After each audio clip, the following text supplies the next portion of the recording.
La gestion des ressources humaines. Introduction.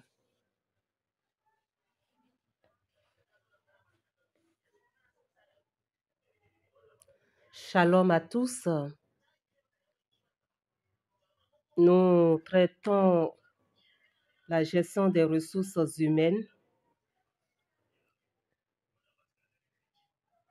qui est une discipline dont les développements sont récents.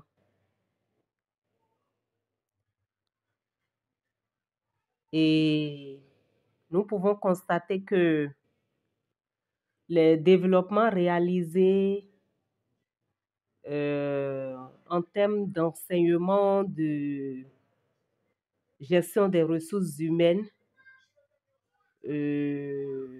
sont liés à la transformation des formes de travail et d'emploi, mais que les études en termes de discipline se sont présentées assez tardivement, se sont affirmées assez tardivement. En termes de théorie, tout comme en ce qui concerne la place et le rôle des salariés dans l'entreprise. C'est une discipline à part entière considérée auparavant comme une administration des flux dans l'organisation. Et il faut noter que cette discipline cumule au moins 3 difficultés. Et la gestion des salariés d'une organisation nécessite la connaissance juridique, psychologique, économique, sociologique et même comptable, sinon plus comptable. Il convient de privilégier le qualitatif au quantitatif, car les comportements humains ne sont pas strictement rationnels ou logiques. Il faut noter en troisième point que chaque entreprise développe des modèles de gestion de ressources humaines spécifiquement adaptés à ses besoins, ce qui rend difficile toute tentative de généralisation de modèles en termes de gestion des ressources humaines. Mais il faut souligner que les modèles de gestion de ressources humaines développés par les entreprises dépendent de la conception même que ces entreprises ont de l'organisation. La conception de l'organisation de l'entreprise prédétermine une manière de penser la gestion des hommes. Alors ici, nous allons nous articuler autour des notions de base en gestion des ressources humaines, en gestion des effectifs, en gestion prévisionnelle des emplois et des compétences. Nous allons nous focaliser aussi sur le recrutement, l'évaluation, la formation, la gestion des rémunérations, la motivation des ressources. Alors, soyez tous les bienvenus et n'oubliez pas de vous abonner à notre chaîne Shaya Fondation Internationale. Nous formons gratuitement tous nos membres et vous pouvez avoir tout ce qui vous concerne en termes d'entreprise, en termes de langue, en termes de gestion, en termes de projet et plus, d'accord, aussi le divertissement musical, un certain nombre de choses sur notre chaîne. Merci à vous de nous soutenir. Démarrons. Nous allons d'abord commencer par la gestion des ressources humaines en développant les notions de base. La gestion des ressources humaines, c'est l'ensemble des fonctions de gestion qui visent à acquérir, à former et à conserver les ressources humaines qui répondent aux besoins de l'entreprise. C'est donc l'ensemble des activités qui visent à développer l'efficacité collective des personnes qui travaillent pour une entreprise. L'efficacité se définit comme la mesure dans laquelle les objectifs sont atteints. Et la gestion des ressources humaines aura pour mission de conduire le développement des ressources humaines en vue de la réalisation des objectifs de l'entreprise. Nous pouvons alors définir la gestion des ressources humaines en termes de stratégie et moyens en ressources humaines. D'accord, la gestion des ressources humaines définit les stratégies et les moyens en ressources humaines, les modes de fonctionnement organisationnel et la logique de soutien afin de développer les compétences nécessaires pour atteindre les objectifs de l'entreprise. Nous venons de dire en bref sur quoi est centrée la gestion des ressources humaines qu'on peut abrévier, en GRH. D'accord? Qu'est-ce que le personnel? Ici, c'est l'ensemble des individus qui travaillent et qui apportent leur travail dans le cadre d'un contrat de travail en contrepartie d'une rémunération versée par l'employeur. Qu'est-ce alors les ressources humaines? C'est l'ensemble des intervenants internes et externes contribuant au bon fonctionnement de l'entreprise. Quelle différence y a-t-il entre gestion des ressources humaines et gestion du personnel? La gestion du personnel agit sur le court terme et se limite à la gestion quotidienne des employés, à l'administration du personnel, tandis que la gestion des ressources agit sur le moyen et le long terme et vise la réussite des objectifs stratégiques de l'entreprise. La gestion du personnel considère le salarié comme un coût à minimiser, mais la gestion des ressources humaines considère le salarié comme un potentiel à valoriser. Visons alors les objectifs. Voyons ensemble les objectifs de la GRH. Ils se regroupent en 5 grands, d'accord, ensemble d'objectifs. La GRH poursuit 5 grands objectifs, d'accord, qu'on peut scinder comme suit: attirer, conserver, développer, modifier et satisfaire, puis être efficace. En termes d'attraction, donc attirer, il s'agit d'attirer vers l'organisation le nombre suffisant d'employés qui possèdent les habiletés et l'expérience requises. En termes de conservation, il s'agit du soutien à la gestion de la carrière, les programmes favorisant la promotion interne et l'élaboration d'un plan de relève. En termes de développement, il s'agit de la formation des ressources humaines afin d'avoir les compétences recherchées. Motivation et satisfaction. Il est question de rémunération, communication, santé, sécurité au travail et tout cela constitue, sont à la base de la motivation du personnel. Qu'entendons-nous par être efficace? L'atteinte d'un haut niveau de performance est l'ultime objectif lié aux activités des ressources humaines comme l'attraction, la conservation, le développement des ressources humaines.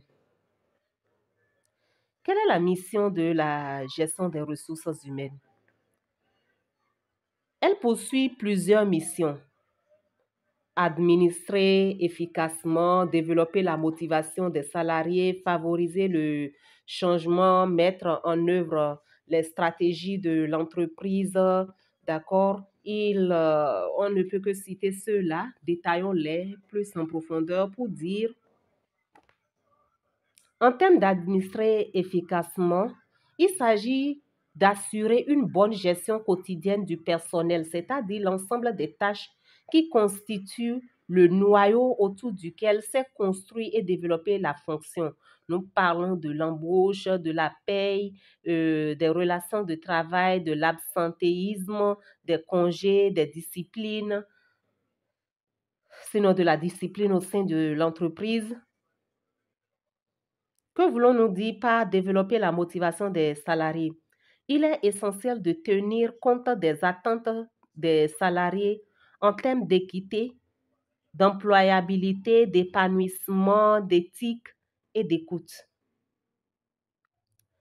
Comment peut-on favoriser le changement à partir de la gestion des ressources humaines?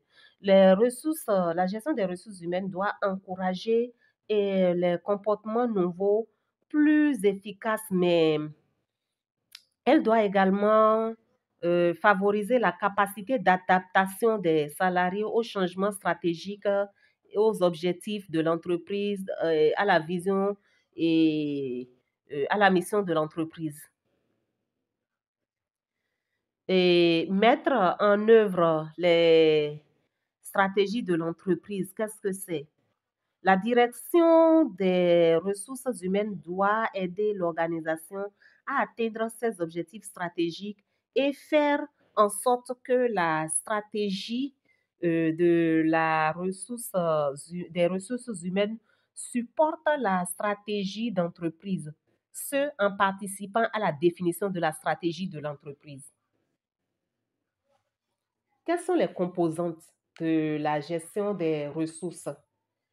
Il y a deux grandes composantes des ressources humaines.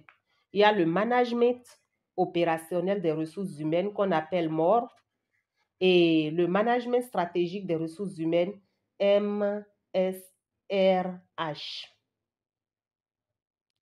En ce qui concerne le management opérationnel des ressources humaines MORH, il regroupe l'ensemble des activités exécutées par la direction ou le service en charge du personnel. Il comprend l'administration du personnel, la gestion des activités courantes en termes de relations sociales, de mouvement du personnel, de formation, de recrutement, de paiement.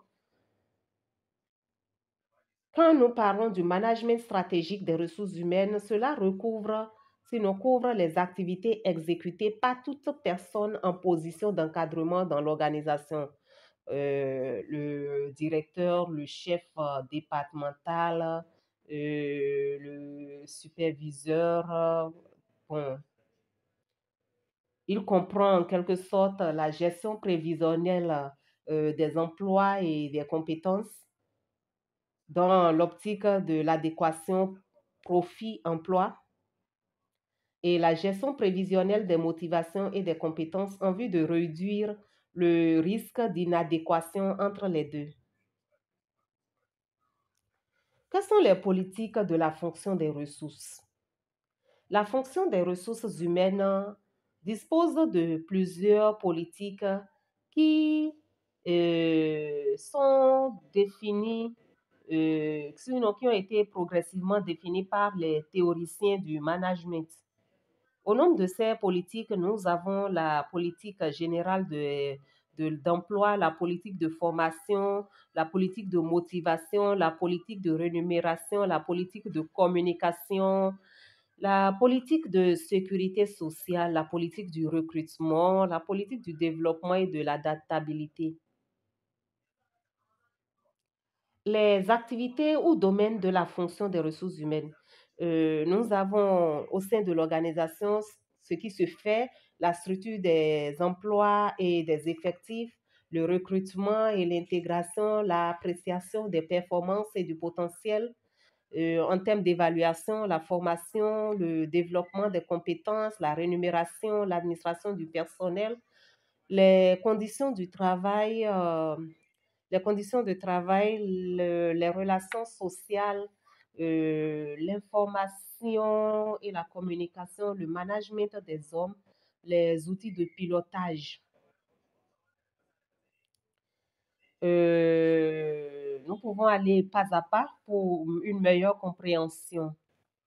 Quand on parle de l'organisation, sinon des activités ou domaine de la fonction des ressources humaines, en termes d'organisation, elle consiste à établir des structures les plus appropriées au fonctionnement de l'activité.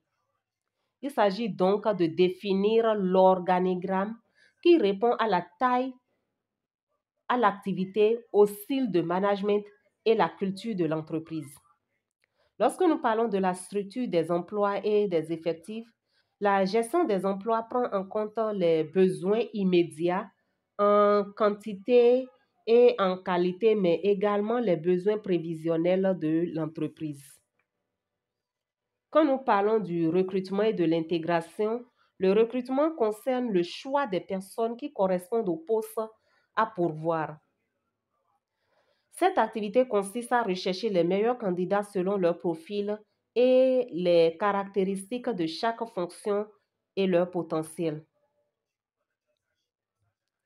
En termes d'appréciation de performance et de potentiel, donc en termes d'évaluation, c'est l'activité qui permet de connaître le niveau de compétence et de performance des salariés de l'entreprise en fonction des résultats et des objectifs de développement. Quand nous parlons de la formation et du développement des compétences, il s'agit de la définition des plans de formation qui permet d'accord de maintenir et de développer les compétences individuelles et collectives pour le présent et l'avenir d'après les objectifs définis par la direction générale. En termes de rémunération, elle concerne la rétribution accordée par l'entreprise en contrepartie du travail accompli. Lorsque nous parlons de l'administration du personnel, c'est le domaine de la gestion du contrat de travail depuis sa rédaction jusqu'à sa cessation et l'application des dispositions légales conventionnelles du droit social. L'administration du personnel définit les procédures, le mode de fonctionnement à l'application de la politique sociale de l'entreprise. Elle administre la paie et tous les documents financiers ainsi que toutes les stratégies relatives à la gestion des salariés et de leur contrat de travail. Quelles sont les conditions de travail? Elles concernent les conditions d'environnement de travail, le bruit, l'odeur, l'organisation du temps de travail, la sécurité, l'hygiène, le stress. Quand nous voulons parler de relations sociales, cette activité assure le bon fonctionnement des instances de représentation du personnel telles que le syndicat, les délégués du personnel, autres instances. Les relations sociales gèrent également les conflits collectifs et assistent la direction dans la négociation des accords d'établissement ou d'entreprise. En termes d'information et de communication, c'est l'activité qui assure la bonne circulation descendante, montante, latérale, ascendante, transversale de l'information avec les supports correspondants. Le management des hommes. Il faut entendre ici le style, la méthode et les techniques de gestion de management en lien direct avec l'organisation. Il concerne les relations, les modes de fonctionnement entre les hommes. Ils sont en cohérence avec la culture de l'entreprise et les politiques des ressources humaines. Les outils de pilotage, enfin, en ce qui concerne euh, les activités ou domaines de fonction de la gestion des ressources humaines, il faut savoir que les outils de pilotage sont nécessaires pour, pour assurer le bon fonctionnement des politiques relatives aux différentes activités mentionnées ci-dessus, telles que la direction des ressources humaines doit disposer des outils de pilotage au même titre que les autres directions. Il s'agit de tableaux de bord, de bilans sociaux, des différents audits sociaux. Alors, qu'entendons-nous par organigramme de la fonction des ressources humaines, c'est-à-dire les postes, d'accord, au sein de la gestion des ressources humaines? L'organisation de la fonction des ressources humaines est très variable d'une entreprise à une autre et s'adapte à la spécificité des problèmes rencontrés. Alors, elle dépend en particulier du secteur d'activité et de l'environnement plus ou moins concurrentiel et de l'implantation à l'international, de l'ancienneté de l'entreprise, de la culture et de la volonté politique des dirigeants, des amis, du nombre d'établissements, de la taille de l'entreprise. Donc, il y a beaucoup de choses à prendre en compte. Donc, ce n'est qu'à partir d'un certain seuil que la structure de la direction des ressources humaines devient formelle, faisant apparaître dans son organigramme au moins trois grands services. Le service administratif chargé de la paye et de la gestion des conditions de travail. Le service chargé de l'emploi, c'est-à-dire ce service qui recrute, qui prend en compte les départs, les, les mobilités au sein de l'organisation. Et le service, enfin, chargé de la formation et de la gestion des potentiels. Donc, il faut atteindre une taille au sein, il faut que l'entreprise ait une taille assez, un seuil assez considérable pour pouvoir se répartir dans, pour pouvoir avoir ces trois genres de services, ces trois types de services. Alors, en termes de notions, c'est ce que nous pouvons dire de façon détaillée concernant la gestion des ressources humaines. Maintenant, passons à la gestion des effectifs. Dans notre plan, nous avons parlé de la gestion des effectifs. Qu'entendons-nous par cela? Pour gérer la diversité, promouvoir l'égalité professionnelle et éviter toute discrimination, la connaissance du personnel employé dans l'entreprise constitue une condition préalable. Il s'agira donc de définir l'effectif de l'entreprise, de connaître les mouvements, les entrées et les sorties qui le modifient et de suivre son évolution. Il faut également analyser la structure des effectifs en fonction des principales caractéristiques. Lorsqu'un bilan social existe, son analyse est un préalable à tout diagnostic social. Alors, qu'entendons-nous par effectif? C'est l'ensemble des salariés liés à un employeur par un contrat de travail, quelle qu'en soit la forme, la durée, le caractère permanent ou à temps partiel, même si l'exécution du contrat a été suspendue. Qu'est-ce que la gestion des effectifs? La gestion des effectifs consiste à planifier les ressources, déterminer les emplois du temps, évaluer la contribution individuelle et développer les compétences au sein d'un centre de contrat, un centre de contact, pas au sein d'un centre de contact. Quels sont les différents types d'effectifs que l'on peut avoir au sein de la gestion des effectifs.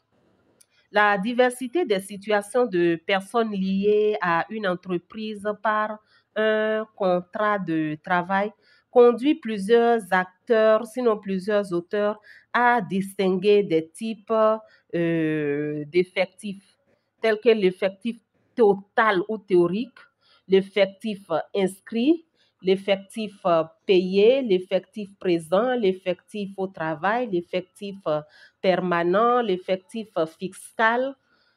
Allons plus en détail. En ce qui concerne les différents types d'effectifs, l'effectif total ou théorique, c'est l'ensemble des salariés liés à un employeur par un contrat de travail, quelle que soit la forme, la durée, le caractère permanent ou à temps partiel, même si l'exécution du contrat a été suspendue. Sont exclus de cet effectif les stagiaires et les apprentis. Qu'est-ce que l'effectif inscrit?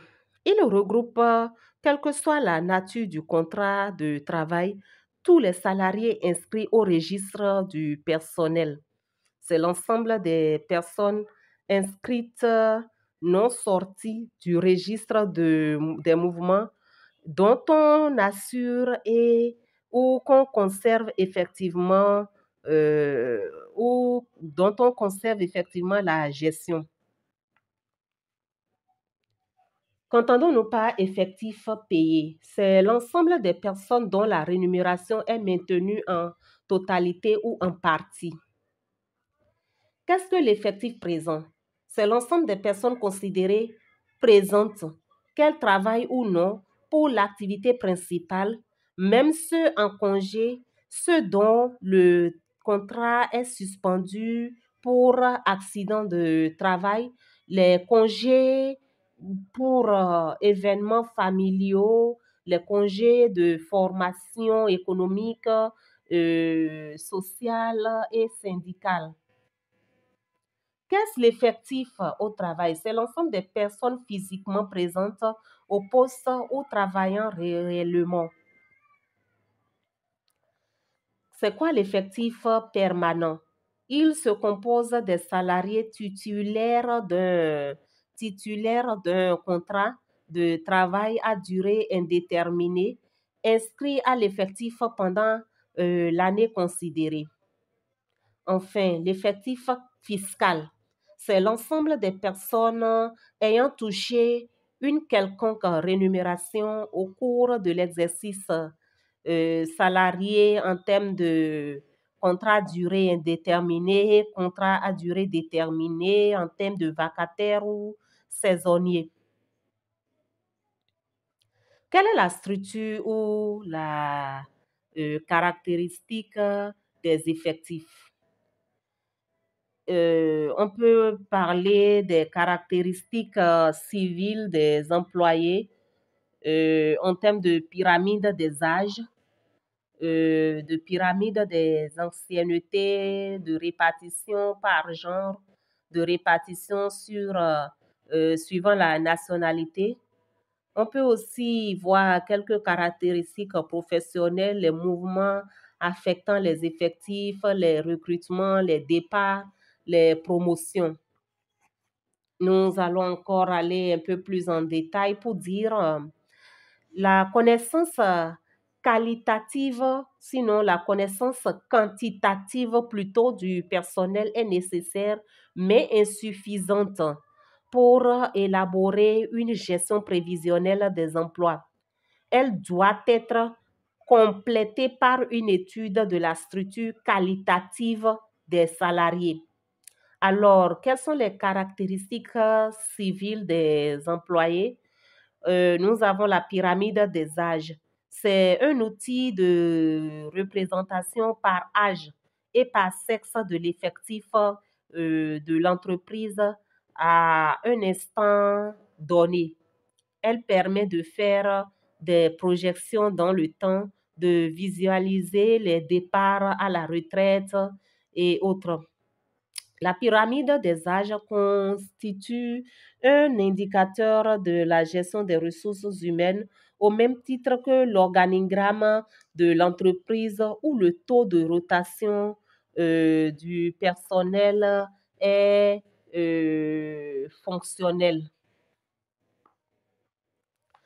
Qu'est-ce que la pyramide des anciennetés? Elle représente, sinon elle présente d'autant plus d'intérêt que l'ancienneté influe les aspirations et les comportements professionnels du salarié, mais également son statut dans l'entreprise.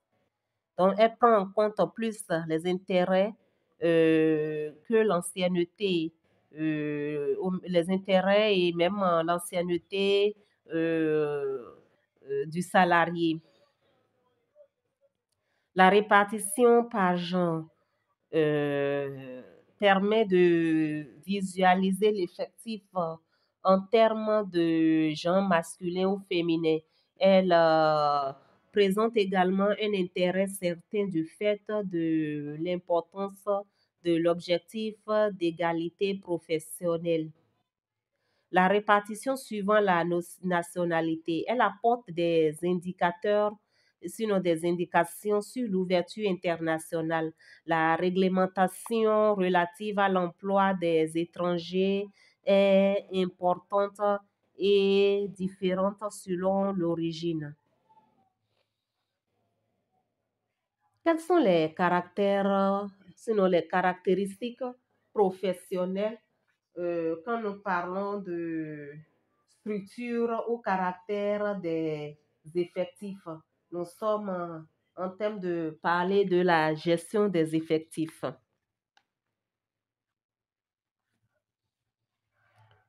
Il faut voir qu'elle concerne le niveau de qualification ou de formation, le niveau de compétence, le niveau de rémunération, les positions hiérarchiques et professionnelles et fonctionnelles. Les mouvements affectant les effectifs tels que les départs euh, sont considérés comme départ tout ce qui fait que l'entreprise se sépare de son employé. Les causes de départ sont multiples. Départ à la retraite, les démissions, les licenciements, les décès, les mutations, la fin du contrat à durée déterminée.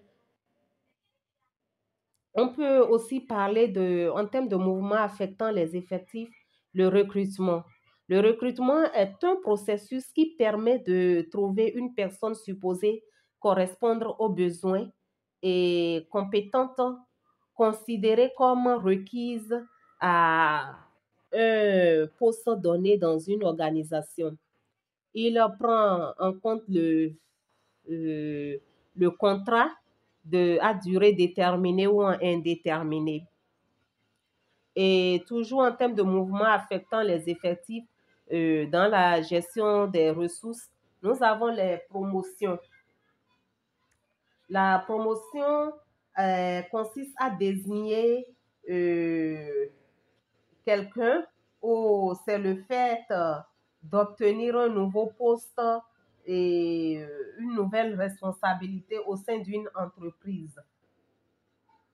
Lorsque déjà vous faites partie de l'entreprise, bien sûr. Les promotions interviennent sur la structure du personnel et modifient les caractéristiques professionnelles, le niveau de rémunération, le niveau hiérarchique, les responsabilités et autres. Donc, c'est ce que nous pouvons dire en ce qui concerne la gestion des effectifs. Passons à la gestion prévisionnelle des emplois et des compétences. Qu'est-ce que nous voulons dire par là? Le présent et le futur d'une entreprise, euh, le présent, le futur des organisations et leurs hommes constituent sans doute les paramètres de base de leur suivi et de leur développement. Pour maîtriser ces paramètres, les organisations doivent mettre en place à travers leurs services des ressources humaines Ils doivent mettre un ensemble d'outils susceptibles de les aider. La gestion prévisionnelle des emplois et des compétences constitue un outil indispensable au service de la gestion des ressources humaines pour atteindre cet objectif. Elle est une démarche nécessaire pour toute entreprise compétitive. Alors, il est vraiment capital de savoir que pour gérer une entreprise, il faut comprendre ce que c'est que la gestion du personnel effectif. Sinon, il faut savoir ce que c'est que la gestion prévisionnelle des emplois et des compétences. La gestion prévisionnelle des emplois et des compétences est une démarche d'ingénierie des ressources humaines qui consiste à concevoir, à mettre en œuvre et à contrôler les politiques et les pratiques visant à réduire de façon anticipée les écarts entre les besoins et les ressources de l'entreprise, tant sur le plan quantitatif, selon les effectifs, que sur le plan qualitatif en ce qui concerne les compétences, en fonction de son plan stratégique. La gestion prévisionnelle des emplois et des compétences veille à fournir des ressources humaines de qualité à l'organisation en quantité, à tout moment, en fonction des objectifs stratégiques de développement. Quel est l'objectif de la gestion prévisionnelle des emplois et des compétences? Il en existe 7, d'accord? Et il s'agit de... Elle vise à une meilleure anticipation de l'adaptation des compétences aux emplois, une meilleure maîtrise des compétences et des changements, euh, surtout en termes de changements technologiques et économiques. Elle vise une meilleure synthèse entre facteurs de compétitivité, organisation qualifiante et développement de compétences des salariés, une meilleure sauvegarde de l'employabilité de chacun, une meilleure gestion des carrières, une réduction des risques et coûts liés au déséquilibre et une meilleure sélection et programmation des actions d'ajustement nécessaires. En termes de gestion prévisionnelle des emplois et des compétences, quels sont les outils? La mise en œuvre de la gestion prévisionnelle des emplois et des outils pour une entreprise nécessite pour cette entreprise de disposer des outils qui vont lui permettre de repérer les compétences, de favoriser leur développement, de favoriser leur professionnalisme, d'octroyer, sinon d'accroître la polyvalence des salariés, d'attirer et de motiver, puis de fidéliser le personnel et de préparer une éventuelle mutation. La nature des outils varie d'une organisation à une autre compte tenu de la nécessité d'adapter la démarche et les outils à l'entreprise et à la problématique identifiée. Mais on peut voir certains principaux outils que les chercheurs et spécialistes en gestion des ressources humaines ont identifiés. On a le tableau de bord, la pyramide des âges, la pyramide des anciennetés, le bilan social, le référentiel de compétences, le plan de recrutement, de formation et de communication, les outils de la planification et d'analyse organisationnelle. Quelles sont les étapes de la gestion prévisionnelle euh, des emplois et des compétences? Nous avons l'analyse des besoins et l'adaptation entre les besoins et les ressources. D'accord? Et cela suit des démarches. Allons un peu plus en détail pour dire que il existe 3 étapes obligatoires pour bien mener la gestion prévisionnelle des effectifs et des compétences. L'analyse des ressources, l'analyse des besoins, l'adaptation entre les besoins et les ressources. Qu'est-ce que l'analyse des ressources?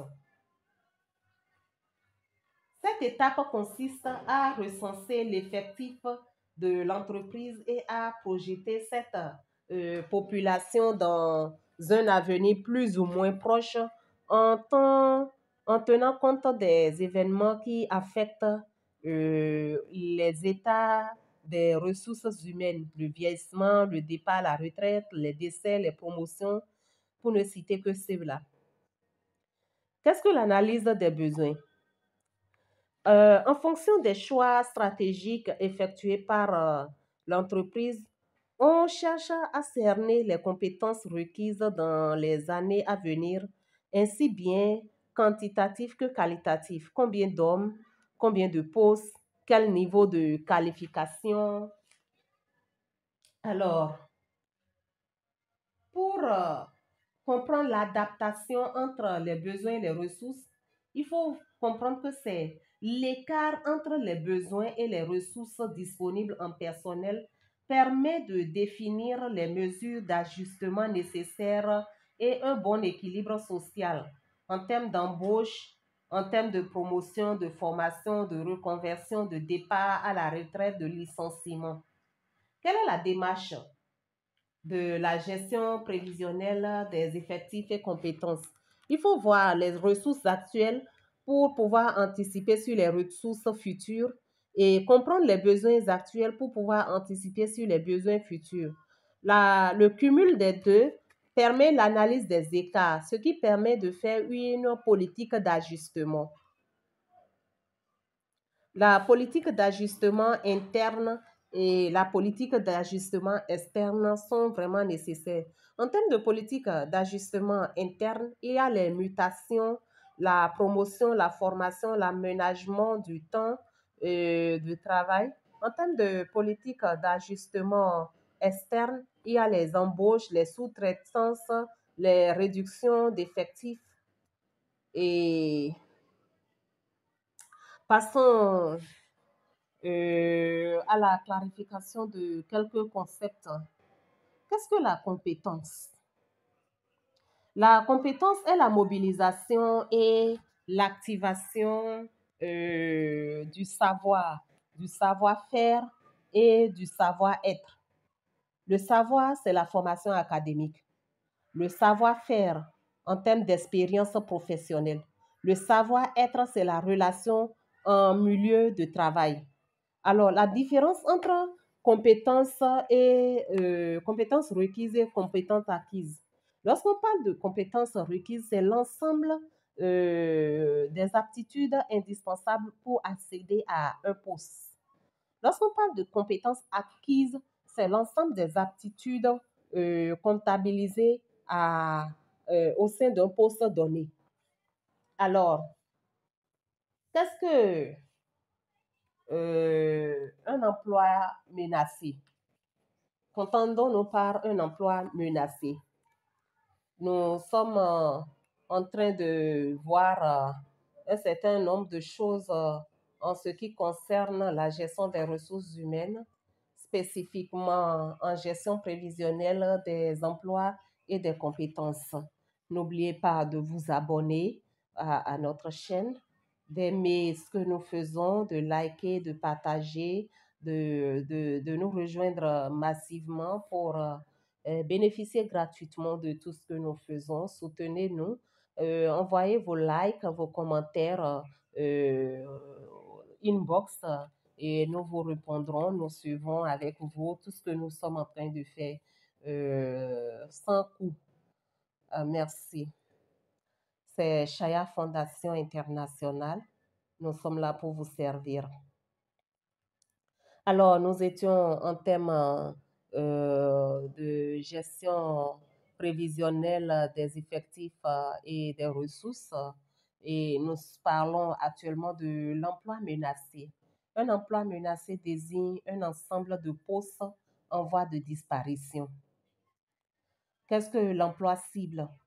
L'emploi cible désigne un poste spécifique dans une organisation dont l'exécution nécessite une qualification particulière. Qu'est-ce qu'un emploi type?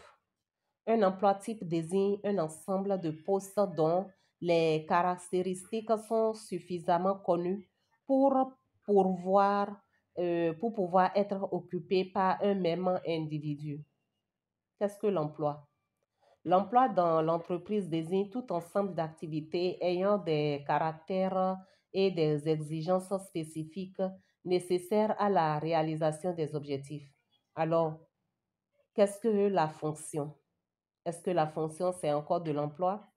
La fonction se définit comme l'ensemble des tâches connexes. Un salarié peut donc exercer plusieurs fonctions et une même fonction peut être exercée par plusieurs salariés. Qu'est-ce qu'un métier? Un métier, c'est l'ensemble des savoir-faire professionnels acquis par l'apprentissage ou par l'expérience.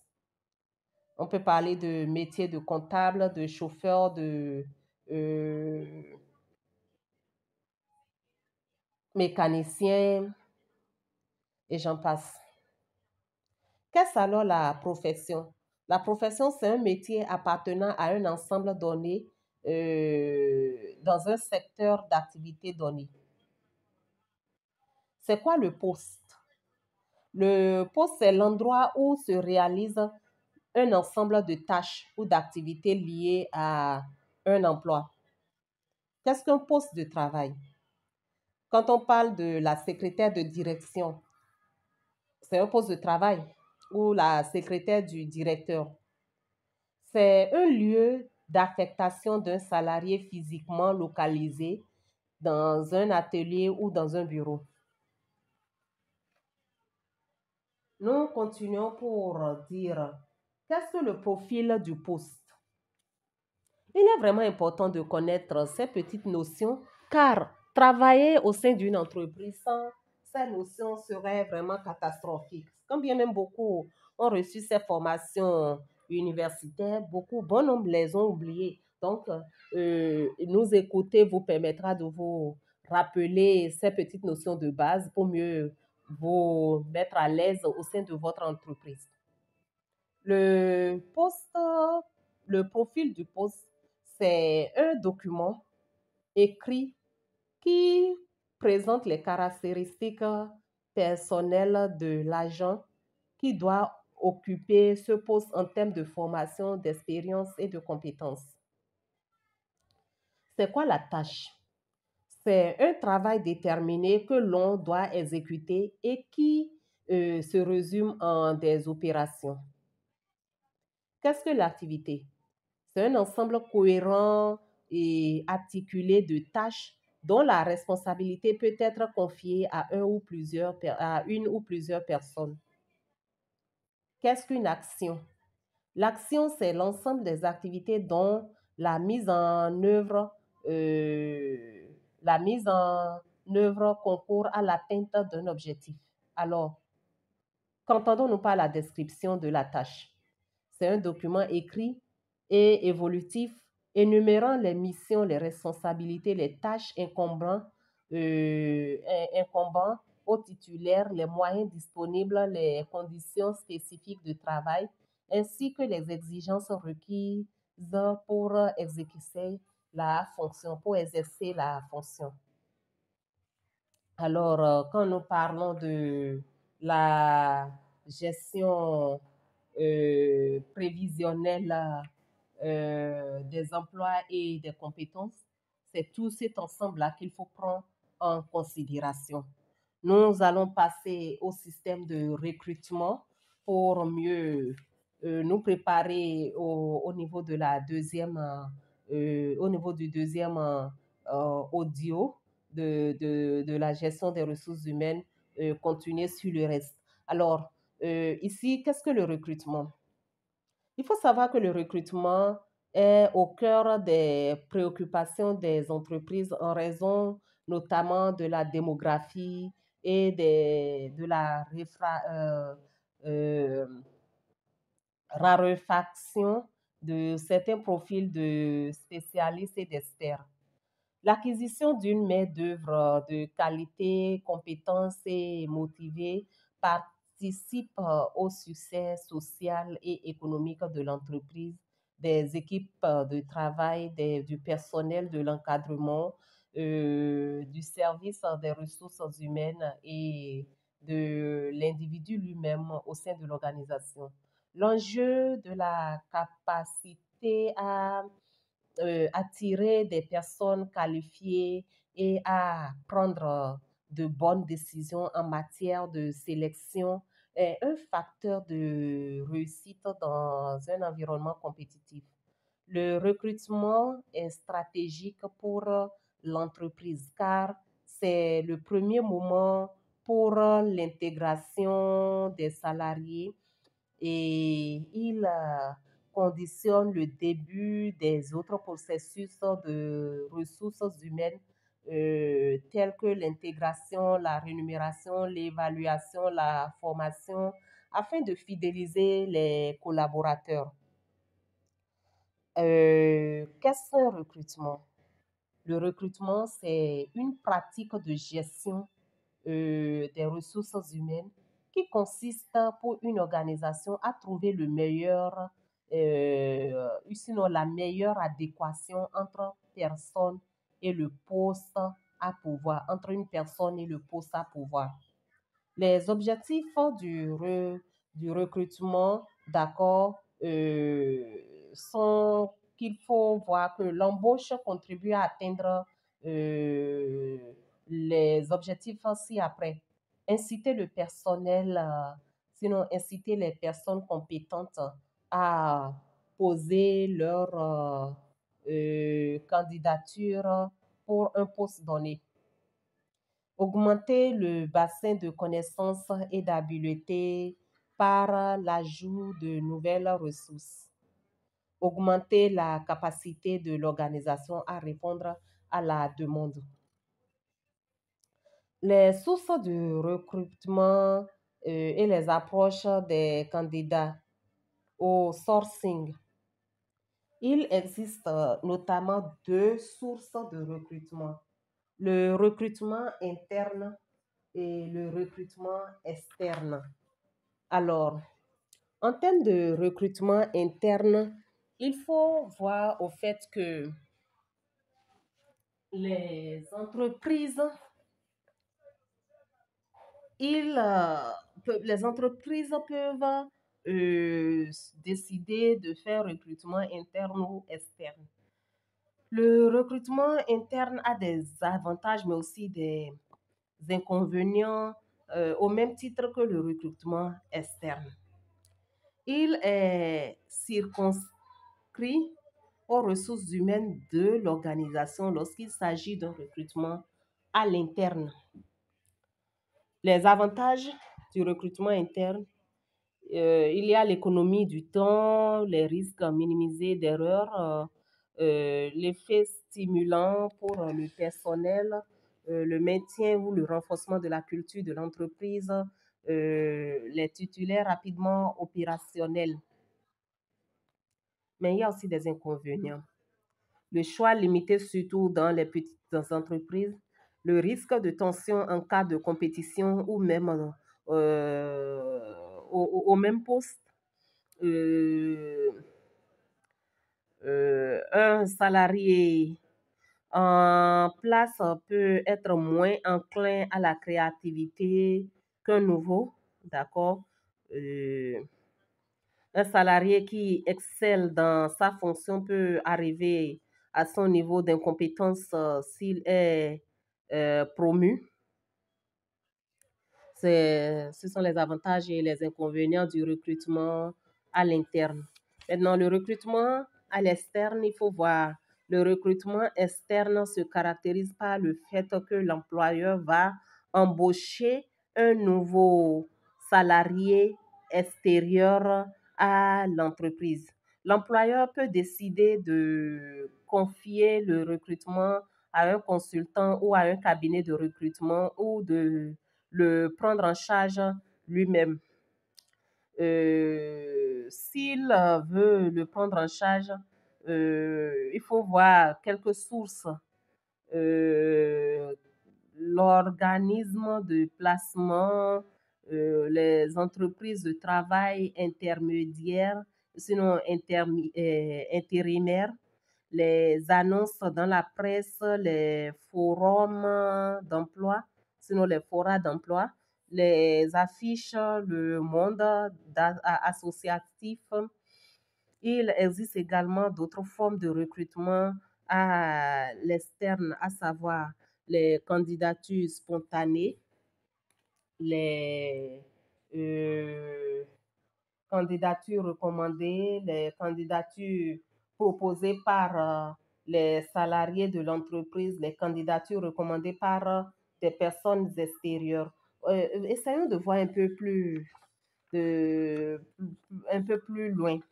Lorsqu'on parle de candidature spontanée, elle émane des demandeurs d'emploi qui cherchent à capter l'intérêt de l'employeur qui, a priori, n'ont pas besoin de leurs services.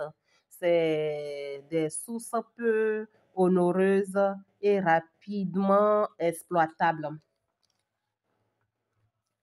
Lorsque nous parlons de recrutement de candidatures recommandées, il peut y avoir des candidatures proposées par le salarié dans l'entreprise sur leurs propres initiatives ou à la demande de l'employeur. Il peut y avoir aussi les candidatures recommandées par des personnes extérieures à l'entreprise, les relations ou autorités exerçant des pressions implicites ou explicites. Quelles sont les étapes du recrutement?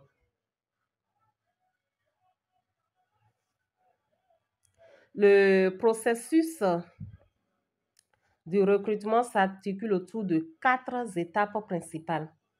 La préparation du recrutement, la recherche du candidat, sinon la recherche de candidature, la sélection des candidats, l'accueil et l'intégration. La préparation du recrutement, elle se réalise par les sous-étapes suivantes. L'expression de la demande,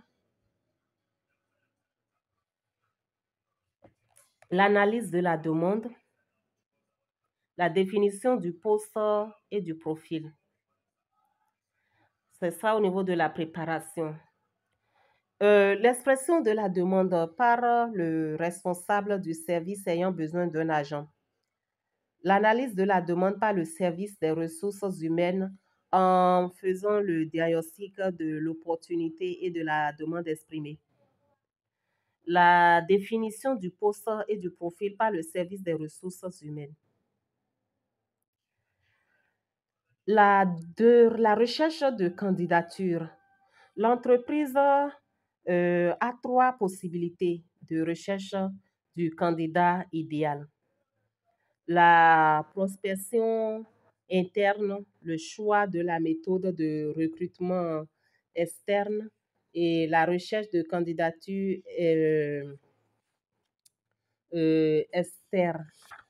externe.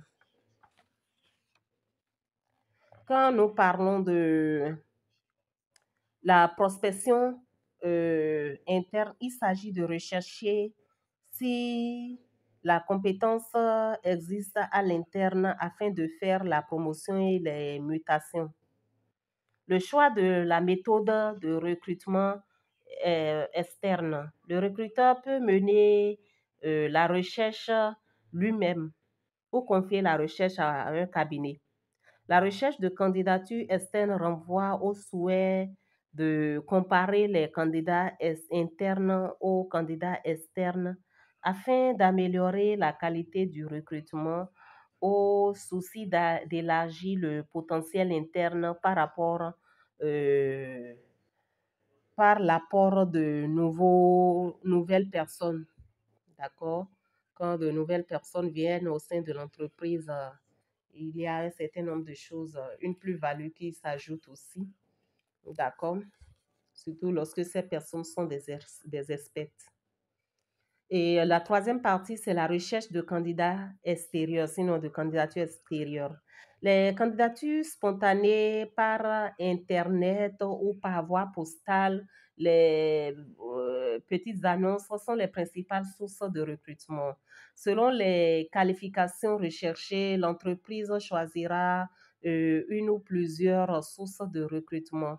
Il s'agit également de l'annonce radio ou télévisée ou dans les presses écrites, de l'annonce du processus de l'Agence nationale pour l'emploi, d'accord, les partenariats avec les grandes écoles et les universités choisis comme source de recrutement privilégiés de recrutement, les réseaux Internet, les forums, les WhatsApp, les Facebook, les Instagram, Telegram et tout ce que vous voulez, Twitter, YouTube, où vous pouvez, en tout cas, et toutes les plateformes de recherche d'emploi possibles.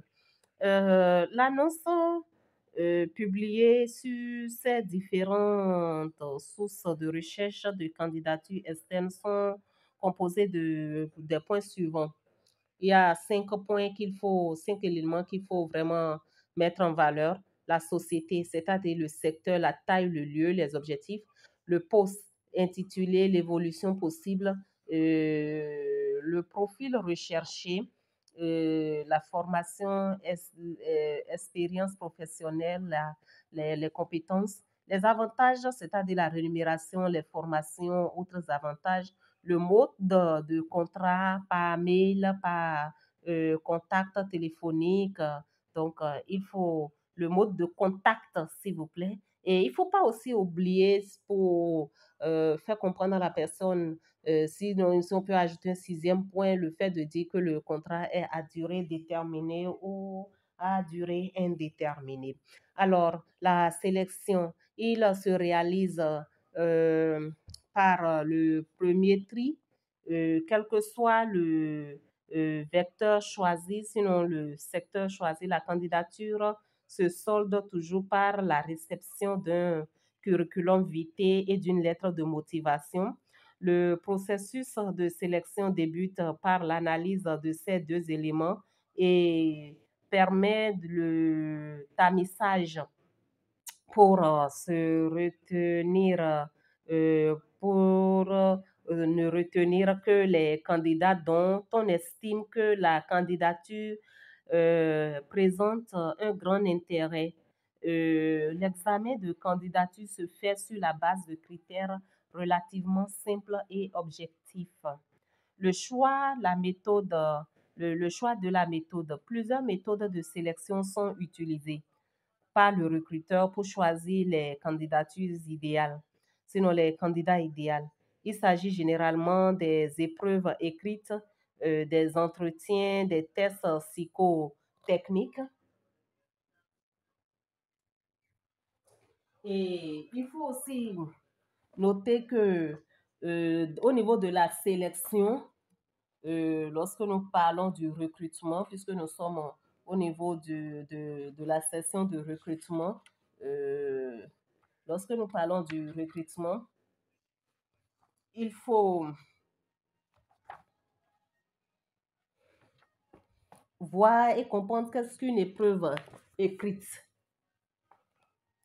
C'est le mode de sélection, sinon il faut voir ce que c'est qu'une épreuve écrite, les entretiens et les tests psychotechniques.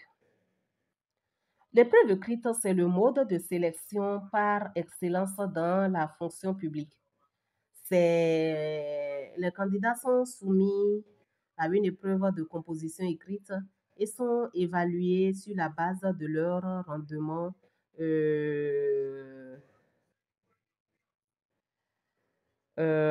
sur les feuilles de composition. Cependant, ce mode de recrutement fait l'objet d'attaques à de pas beaucoup de recruteurs, d'accord, d'attaques psychologiques, pas beaucoup de recruteurs qui reprochent à ce mode de recrutement son inadaptation aux exigences du poste. Il y a aussi l'entretien d'embauche au euh, l'entretien de recrutement a pour but de vérifier en quoi et comment les compétences du candidat sont amènes de répondre au poste à pourvoir. Généralement, les candidats sont reçus par un ou plusieurs jurys et répondent aux questions posées par ces derniers. Les textes psychotechniques, les candidats peuvent être soumis à des tests afin d'identifier leurs points forts et leurs points faibles dans une situation de travail. Il s'agit généralement des tests d'efficience, des tests de personnalité, des tests de mise en situation. Qu'est-ce que l'embauche? Sinon, la décision d'embauche. La décision d'embauche, c'est la décision finale d'embauche. Ici, il faut voir la décision finale d'embauche est prise par le responsable de l'entreprise pour formaliser la sélection du candidat. La proposition, la négociation.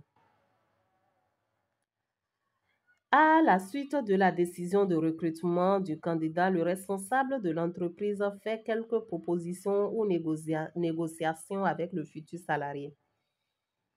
Il s'agit souvent de la négociation de rémunération, de la date d'entrée en fonction, euh, en tout cas un certain nombre de choses, des exigences liées au travail. Et parlons de l'accueil et de l'intégration. L'accueil, c'est la phase d'information sur le travail à réaliser et sur l'environnement du poste. Présentation de l'équipe, des services, des livrets d'accueil, des supports numériques. L'intégration, c'est la phase d'apprentissage, d'acquisition du savoir et du savoir-faire spécifique au poste de travail. Elle implique un accompagnement et un suivi du salarié, par exemple par le biais d'entretiens réguliers, l'affectation d'un tuteur, une période de formation généralement le plus souvent prévue. Les coûts de recrutement, c'est l'ensemble des dépenses et pertes occasionnées par le recrutement durant tout le processus. Il existe les frais dus au recrutement et les coûts d'intégration. Les frais dus au recrutement, lorsque les annonces par les médias sont prises en compte, les canaux de recherche du candidat, les convocations, les déplacements du personnel chargé de recrutement, les honoraires pour l'organisation des sélections, les matériels et fournitures de sélection. Les coûts d'intégration, il s'agit des démarches administratives, les erreurs commises par le nouvel arrivé pendant la période d'apprentissage, les temps perdus par les collègues de service pour s'occuper du nouvel arrivé. Donc, tout ça, il faut les considérer en termes de recrutement. Prenons quelques notes. La définition du poste, elle consiste à définir les besoins de l'organisation et ses exigences quant au contenu de l'emploi pour lequel elle recrute, c'est-à-dire les tâches à exécuter. Elle comprend trois axes principaux. La mission du poste, situer le poste dans la réalisation des objectifs de l'entreprise. Les principales responsabilités, les tâches que le titulaire aura réalisées et les façons de les réaliser. Le positionnement dans la structure, situer le poste dans l'organigramme de l'entreprise. En deuxième note, voyons la fiche de poste. Elle décrit les missions, les activités du titulaire du poste au sein de l'entreprise. Elle comprend l'intitulé du poste, sa place dans l'organigramme, les principales missions et responsabilités, les activités, les tâches à exécuter, les moyens, les techniques matériels, financiers, d'accord, les techniques, le matériel, les ressources financières, les ressources humaines mises à disposition, les contraintes spécifiques, les conditions d'accès, les possibilités d'évolution vers d'autres postes, les types de contrats, les rémunérations. Au niveau de la troisième note, il faut voir le profil du poste. C'est l'ensemble des qualités intellectuelles, morales, physiques, de motivation nécessaires pour occuper correctement le poste en question. Le poste du candidat, il est relatif à la formation, l'âge, la compétence, l'expérience du candidat. L'entretien de recrutement peut être défini comme le mode de communication, comme un mode de communication pour mieux analyser celui qu'on est en train de recruter. Les types d'entretien, l'entretien tête à tête, où le candidat rencontre un examinateur qui a qui va à la fois lui poser des questions, le suivre, prendre note des réponses. Et les entretiens multiples ou enchaînés, les intervieweurs rencontrent successivement le même candidat. Ils comparent ensuite leurs observations au cours d'une réunion de synthèse et prennent une décision. Les entretiens ciblés, les intervieweurs se répartissent des thèmes à aborder et préparent en conséquent l'entretien de recrutement.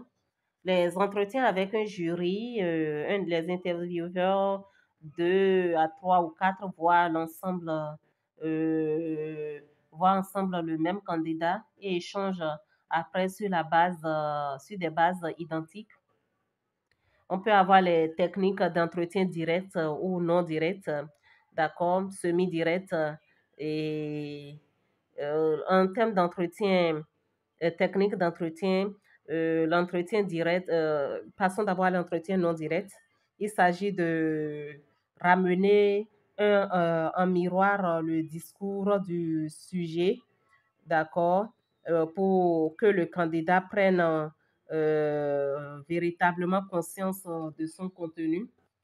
L'entretien semi-direct, l'intervieweur pose quelques questions précises avec un objectif très simple, celui de recueillir le maximum d'informations en un minimum de temps. Les entretiens directs, l'intervieweur pose des questions précises au candidat et l'objectif étant d'obtenir les réponses de même nature de la part du candidat.